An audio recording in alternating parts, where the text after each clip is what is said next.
Richard Martineau. Les commentaires haineux prennent certains animateurs.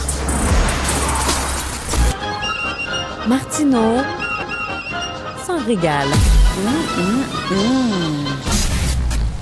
Nous parlons d'économie avec Yves Daou, directeur de l'excellente section argent du Journal de Montréal, Journal de Québec.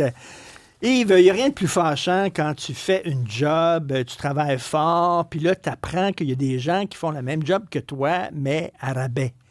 Fait que là, eux autres, ils ramassent tous tes clients, puis ils te coupent l'herbe sous le pied. Et là, c'est un peu ce qui arrive avec les camionneurs. En fait, Richard, toute la semaine passée, là, avec Guy Nantel, on a parlé des travailleurs immigrants temporaires. C'était le gros sujet. On en a accueilli en masse au Québec. Puis là, tout le monde commence à couper un peu partout. Mais c'est quand même intéressant. En 2019, le Globe and Mail a mené une grosse enquête, le lien entre les courtiers en immigration puis les compagnies de camionnage en Ontario. Et dans lequel on s'apercevait là, qu'il allait chercher des gens dans le nord de l'Inde pour les faire venir.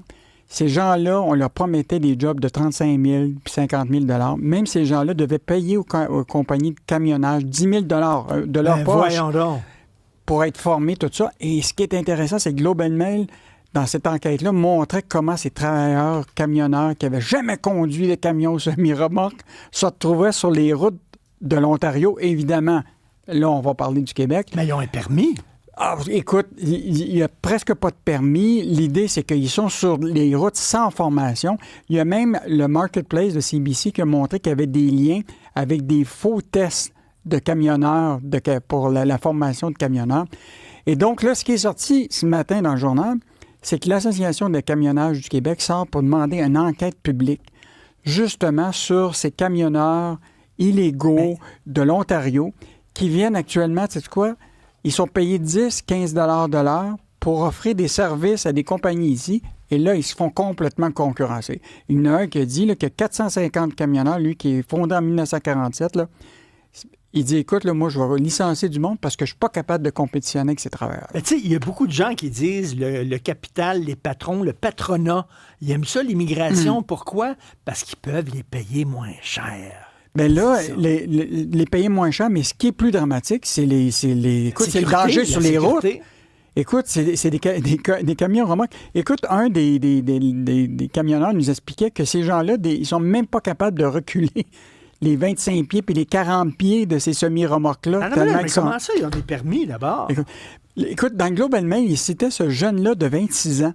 Écoute, il avait peur de partir l'hiver avec le camion tellement il n'était pas formé. Et là, on les met sur les routes. Donc là, l'Association de camionneurs... C'est irresponsable en maudit de la part des employeurs de faire ça. Écoute, l'Association des camionneurs là, demande 5 mesures. Davantage de CNSST pour les enquêtes, donner plus de dents à la Commission des transports du Québec, modifier le contrôle routier du Québec pour permettre de saisir ces camions-là si les gens n'ont pas de permis ou ils n'ont pas de police d'assurance avec leurs camions. Donc, écoute... Ben là, ils font du peur au monde, cette association-là? Non, moi, je pense... Ils sont en train de perdre la business. Non, la réalité, je veux juste te dire, il y a un an, j'avais envoyé Francis Alain, un journaliste d'argent, aller à la frontière de la Colle, à Hemingford. Il y a un Tim Hortons là-bas, avec un dépanneur, mais il y a une essencerie, là, avec beaucoup de pompes diesel, là.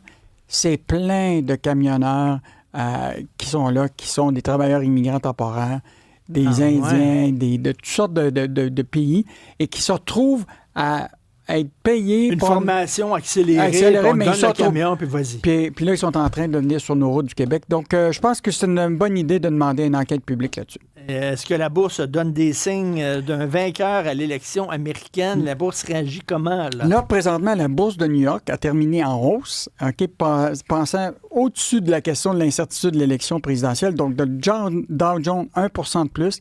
L'indice Nasdaq, quand même pas 1,5, presque 2 SP500, 1,2 Donc, il y a quand même de l'optimisme, mais ce qui est encore plus intéressant, c'est de voir les stocks qui ont augmenté. Tiens-toi bien, Tesla, 4,2 aujourd'hui. Donc, l'ami de Trump, exactement. Oui. Le Bitcoin, 3 même le stock tu te rappelles, de Trump Media Technology, là, c'est la compagnie de Trump, là, a augmenté de 14 aujourd'hui. Donc, écoute, c'est clair là, qu'il y a comme un signe indicateur un petit peu de la bourse qu'il y a peut-être une tendance vers Trump. Et il y a même la plateforme de marché prédiction Polymarket là, qui dit que Donald Trump remporte la présidence américaine a atteint actuellement 60 de probabilité.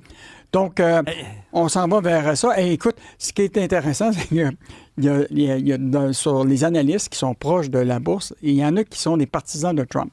Et ce qu'ils disent au monde actuellement, c'est pas compliqué. Achète du Bitcoin, achète de l'or, vends tes pesos mexicains, achète des sites de santé privés et des prisons privées, débarrasse-toi de tes stocks européens, achète des banques. Pour te préparer à l'arrivée de Trump. Prépare-toi à acheter des US stocks et des actions qui vont être proches du secteur manufacturier proche de Trump. Écoute, hier, tu as attisé ma curiosité parce que tu parlais des textes dans des économistes qui disaient que l'économie américaine n'a jamais été aussi forte. Je suis allé lire ça hier. C'est bon. OK, ce matin, je suis allé lire ça. C'est incroyable. Oui. L'économie américaine se porte super bien. Encore... Alors, pourquoi d'abord les Américains croient à Trump quand il dit « tout va mal, ça n'a pas de bon sens ». Je pense que Richard Latendresse en a parlé tantôt. L'idée, c'est que les gens sur le terrain, l'inflation, ils le voient. Mais il y a quelqu'un qui me disait tantôt, c'est quelqu'un qui a été dans le Maine cette semaine, là, puis qui a vu les prix là-bas. Écoute, comparativement à nous, là, écoute, tu peux acheter une dinde aux États-Unis, bien meilleur marché que nous autres. Écoute, ils ont plus de densité de population, ils ont beaucoup plus de concurrence. Mettons que si un Américain venait ici et voyait nos prix dans nos épiceries, mettons qu'il serait encore bleu en maudit qu'ils le sont aux États-Unis. Il pleurait du sang en maudit. Qu'est-ce qui se passe avec les condoms Trojan? Ah, écoute, là évidemment, les gars là, sont tous en panique. Là.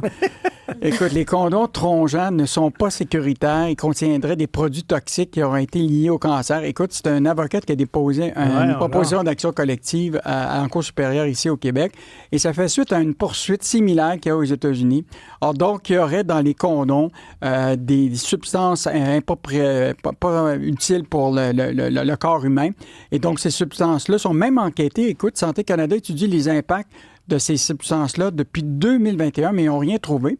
Mais l'enquête qui a été faite aux États-Unis, ils ont fait une analyse d'à peu près 29 préservatifs et lubrifiants, et ils se sont aperçus qu'au moins 14 de ceux-là, 14 en avaient, dont celui de Trojan, qui est en fait le condom le plus vendu au Canada. Écoute, là, si vous voulez être sûr de ne pas avoir d'autres enfants, laissez tomber les condoms. Faites-vous enlever la prostate. C'est extraordinaire. C'est 100% efficace. Merci. Salut, Richard. Salut. Salut, bye.